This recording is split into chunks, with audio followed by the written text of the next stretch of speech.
या तो फिर उससे सुख प्राप्त हो ऐसा भी नहीं है। यानी कर्म तो करना ही पड़ेगा। कर्म का त्याग करना वह कोई दुख दूर करने का उपाय नहीं है और सुख प्राप्त करने का भी उपाय नहीं है। देखिए, कर्म तो हम त्याग कर नहीं सकते हैं और व्यक्ति को ऐसा लगता है कि मैं कर्म त्याग कर दूं। तो त्याग करना भी, यदि उसको ऐसा है कि मैं त्याग कर दूं और त्याग हो जाएगा, होने वाला नहीं है।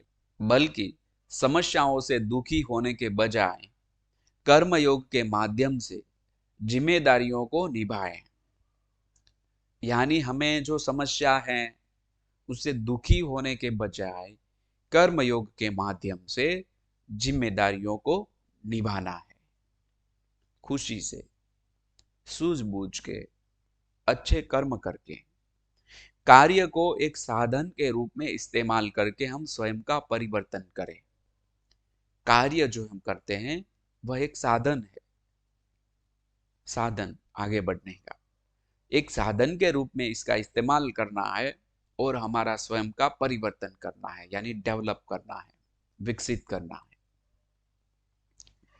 तो ये सारा जो था वह इंट्रोडक्शन था, परिचय था। और हम और आगे बढ़ते ऑब्जेक्टिव्स। श्रीमद् भगवत गीता और भारतीय सनातन विज्ञान आधारित कर्म योग का ज्ञान प्राप्त करना। देखिए, कर्म योग जब शब्द आता है तो वह मिलन है, जगना है। तो सारा जो सनातन शास्त्र है वह भगवान ने जो कहा है वह साइंस से, विज्ञान सहित ज्ञान है, उसको हम जानेंगे। कर्म के तीन प्रकार है, सात्विक कर्म, राजस कर्म और तामस कर्म। सात्विक कर्म, सात्विक कर्म क्या है?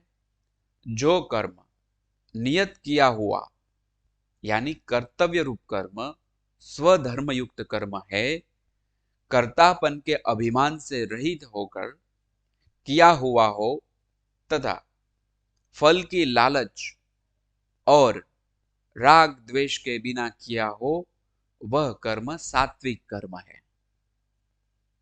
तीन प्रकार के कर्म भगवान ने बताए हैं और तीन कर्म है सात्विक, राजस और तामस।